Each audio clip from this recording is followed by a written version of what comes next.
السلام عليكم، ازيكم؟ عاملين ايه؟ يا رب تكونوا بخير وبافضل صحه وبافضل حال، اللهم امين يا رب. وبتذاكروا الدنيا تمام معاكم باذن الله. هنتكلم في الفيديو دوت ازاي نذاكر ليه مواد الترم الثاني ونعمل جداول قصيره المدى بحيث تنجز معانا اكبر قدر ممكن من المواد، خصوصا ان كلنا عارفين ان الترم الثاني مواده كتير والمده بتاعته صغيره. فعشان ما اطولش عليكم اكتر من كده خلونا نبدا الفيديو. اول حاجه الاستعداد النفسي، عايزك تبقى داخل الترم وانت مستعد نفسيا. ليه؟ انا عارف ان الترم صغير وان المواد يعتبر المده بالنسبه للمواد المده قليله جدا بتاعت الترم التاني، بس انا مش عايزك تبقى داخل وعامل حسابك على كده. لا، انا عايزك تبقى مستعد نفسيا، تقول خلاص الترم قصير، قشطه تمام جدا، انا مفيش مشكله، هكمل وهذاكر وهعمل اللي عليا. وحرفيا الترم مش قصير زي ما انت متخيل، لا هو بس عايز ان انت تذاكر اول باول. لو ذاكرت اول باول وما راكمتش حاجه عليك حرفيا مش هيبقى قصير بالنسبه لك، وبالعكس ده هيبقى طويل وهتبقى عايزه يخلص من كتر ما انت خلاص ذاكرت وراجعت وحليت وعملت كل اللي عليك. خلاص كده انت استعديت نفسيا ان انت تبدأ الترم. بعد كده بقى انا عايزك ما تغيبش من ولا درس، روح كل الدروس اللي عليك، حتى لو عندك 4 أو 5 دروس في اليوم روح كل الدروس اللي عليك وما تغيبش من ولا درس. انا عارف حتى لو هي متعبة او الدروس متعبة بس ما تغيبش من ولا درس، لان حرفيا الدروس بتبقى مهمة والمدرس بيقول معلومات ما بتلاقيهاش في الكتاب، وبيبقى فيها اهم النقط اللي انت بتحل فيها الاسئلة، وبيبقى فيها التريكات اللي انت بتحل فيها الاسئلة. فانا مش عايزك تغيب من ولا درس واحضر كل دروسك.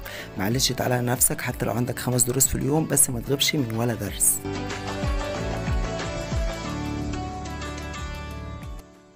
في حاجة مهمة بقى كلنا بننساها وحرفيا معظمنا بينساها، وهي التوكل على الله. كلنا ساعات بننسى ان احنا اصلا نجاحنا وتوفيقنا وده كله من عند ربنا لو عايز يوفقنا هيوفقنا.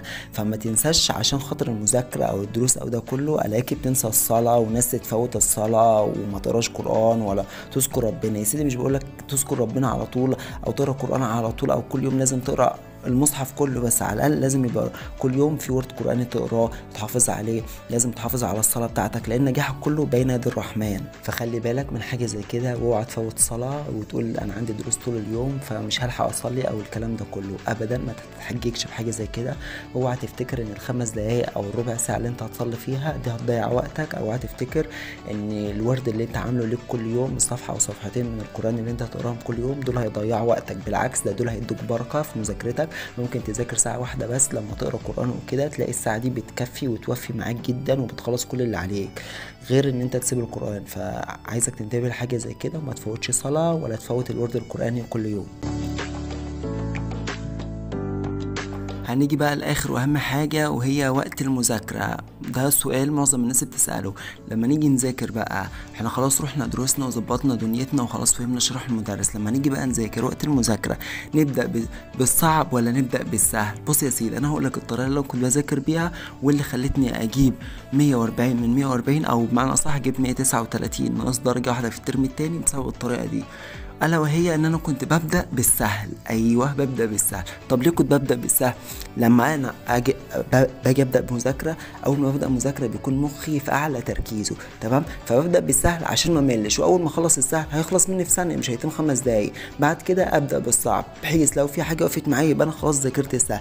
انما لو جيت بدات بالصعب دماغي هتقفل ومش هعرف اذاكر الصعب، ولو وقف معايا مش هذاكر كمان السهل، يبقى انا ولا ذاكرت السهل ولا ذاكرت الصعب. فانت لما تيجي تبدأ مذاكرة ابدأ بالحاجة السهلة معاك علشان تنجزها وتخلصها، وتبدأ في الصعب وإن شاء الله هو كمان هتخلصه. وبس كده، أتمنى الفيديو يكون عجبكم.